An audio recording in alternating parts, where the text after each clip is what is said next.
பிரியமானவர்களே, இயேசு கிறிஸ்துவின் நாமத்தில் உங்களை வாழ்த்துகிறேன். எப்படி இருக்கீங்க? நல்லா இருக்கிறீங்களா? நல்லதான் இருக்கிறோம்.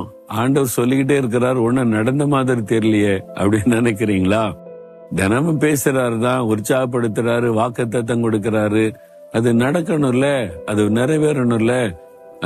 நிறைவேற தாமதிச்சுக்கிட்டே இருக்கு அப்படின்னு சோர்ந்து போயிருக்கிறீங்களா? உங்களோடதான் ஆண்டவர் பேசுறாரு. உங்களுக்கு வாக்குத்தத்தம் தந்திருக்கிறார்ல, தினமும் பேசுறாருல, அது உங்களுக்கு ஒரு என்ன விசுவாசிக்கிறீங்க தானே, அது நிறைவேறும். ஆனா நிறைவேறணும்னா நீங்க ஒண்ணு செய்யணும். என்ன தெரியுமா? வேத புஸ்தகத்தில் ஆதியாகமம் 17 அதிகாரம் 1 வசனத்துல ஆபிரகாம் என்ற ஒரு பக்தனுக்கு ஆண்டவர் தரிசனமாகிறார்.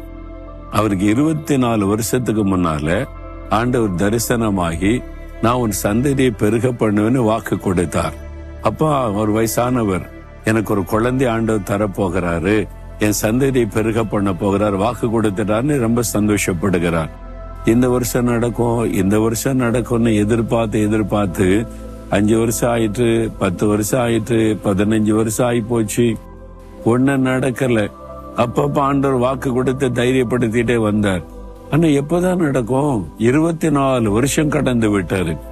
இப்போ 99 வயசுல ஆண்டவர் தரிசனமாகிறார். 17 அதிகார ஆதியாகமம் 1 வசனத்துல கர்த்தர் ஆபிரகாமுக்கு தரிசனமாகி, நான் சர்வ வல்லமுள்ள தேவன், எனக்கு முன்பாக நடந்து கொண்டு உத்தமனாயிரு என்று சொல்றார். நான் உன்னை ஆசீர்வதிக்கிற நேரம் வந்து விட்டது. நான் வாக்கு கொடுத்தல, அதை செய்ய போகிறேன். ஆனா உன்கிட்ட உன்னை எதிர்பார்க்கிறேன். நீ என்ன செய்யணும் தெரியுமா? எனக்கு முன்பாக நீ உத்தமனா நடந்து கொள்ளணும் அப்படின்னு ஆண்டவர் சொல்றார்.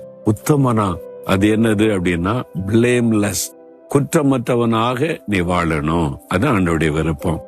இன்னைக்கு உங்களை பார்த்து ஆண்டவர் சொல்றார், நான் உனக்கு வாக்கு கொடுத்திருக்கிறேன், நீ பயப்படாத, நான் சர்வ வல்லமுள்ள தேவன், அதை நிறைவேற்ற எனக்கு வல்லமை உண்டு, நான் நிறைவேற்றுவேன். ஆனா உன்கிட்ட உன்னை எதிர்பார்க்கிறேன். என்னன்னா, நீ குற்றமற்றவனாக குற்றமற்றவளாக நடக்கணும். யார் உன்னை பார்த்து கை நீட்டி குற்றம் சொல்ற மாதிரி நடக்க கூடாது.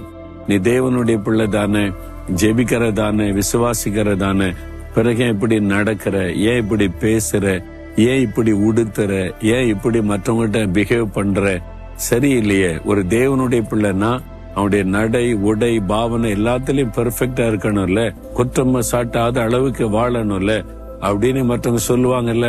அதே மாதிரி ஆண்டவர் நம்ம இடத்துல என்ன எதிர்பார்க்கிறாரு? யாரும் உன்னை கை நீட்டி, இவன் என்ன தேவனுடைய பிள்ளை, இவன் என்ன தேவனுடைய பிள்ளை, முதல்ல எரிஞ்சு விடுறா, கோவப்பட்டுக்கிட்டே இருக்கா, சண்டை போட்டுக்கிட்டே இருக்கா, இவன் உண்மையே கிடையாது, எப்ப பார்த்தாலும் பொய் பேசுறான், ஏமாத்துறான், மற்றவங்களை வஞ்சிக்கிறான், அந்த மாதிரி நடக்கிறீங்களா? ஆண்டவர் சொல்லுவார், நான் இப்படிப்பா உன்னை ஆசீர்வதிக்கிறது. நீ உத்தமனா நடந்தா தானே நான் உன்னை ஆசீர்வதிக்க முடியும். நீ உத்தமனா நடந்தா தானே வாக்க நிறைவேற்ற முடியும். எல்லாரும் குறை சொல்ற மாதிரி நடக்கிற, வீட்டுக்குள்ள குறை சொல்றாங்க, வேலையில குறை சொல்றாங்க, ஊழியத்துல ஒரு உண்மையில குறை சொல்றாங்க. இப்படி நடந்தா நான் இப்படி உன்னை ஆசீர்வதிக்கிறது. அப்ப என்ன செய்யணும்? உத்தமனா நடப்பியா ஆண்டவர் கேட்கிறார். உங்களை ஒப்பு கொடுங்க. ஐயா, இது பாவம் நிறைஞ்ச உலகங்க, சோதனை நிறைந்த உலகம், ஆண்டவர் விரும்புற மாதிரிலாம் நடந்துட முடியுமா? நீங்க ஒப்பு கொடுங்க போதும். ஆண்டவரே, விரும்புகிறேன், குற்றமற்ற வாழ்க்கை வாழ நான் விரும்புறேன், என்னை ஒப்பு கொடுக்கிறேன், சூழ்நிலை பார்த்தா என்னால முடியல, எனக்கு உதவி செய்யுங்க அப்படின்னு ஒப்பு கொடுத்தா அந்த இருதயத்தை ஆண்டவர் பார்ப்பார். இன்னைக்கு ஒப்பு கொடுக்கறீங்களா? ஆண்டவரே, நிறைய காரியத்துல நான் குற்றமற்ற ஒரு வாழ்க்கை வாழல, பலர் என்ன குற்றம் சொல்ற மாதிரி நடந்துகிட்டேன், என்னை மன்னிச்சிருங்க, இனி நான் அப்படி நடக்க மாட்டேன், நான் நல்ல மனுஷனா மனுஷியா நான் உத்தமனா வாழ விரும்புகிறேன், என்னை ஒப்பு கொடுக்கிறேன், எனக்கு கிருபை தாங்க. நீங்க கேளுங்க, ஆண்டவர் உதவி செய்வார். அவருடைய உதவி இல்லாம நம்ம உத்தமனால வாழ முடியாதுங்க. என்ன, வாழ்கிற உலகம் அப்படிப்பட்டது. எவ்வளவு சோதனை பிரச்சனை நாள்தோறும் வருது இல்ல. அப்ப ஆண்டவர் தான் நம்மளை பாதுகாக்கணும். நீங்க ஒப்பு கொடுங்க, தினம் அதை விரும்புங்க. நான் அப்படிதான், ஆண்டவரே, நான் குற்றமற்ற ஒரு வாழ்க்கை வாழ விரும்புறேன், தினமும் ஜெபம் பண்ணுவேன். நான் முற்றிலும் குற்றமற்றவனா இருக்கனா அப்படி சொல்லிட முடியாது.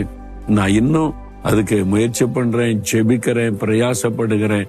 அது ஆண்டவர் எதிர்பார்க்கிறார். இதயத்துல கை வைங்க.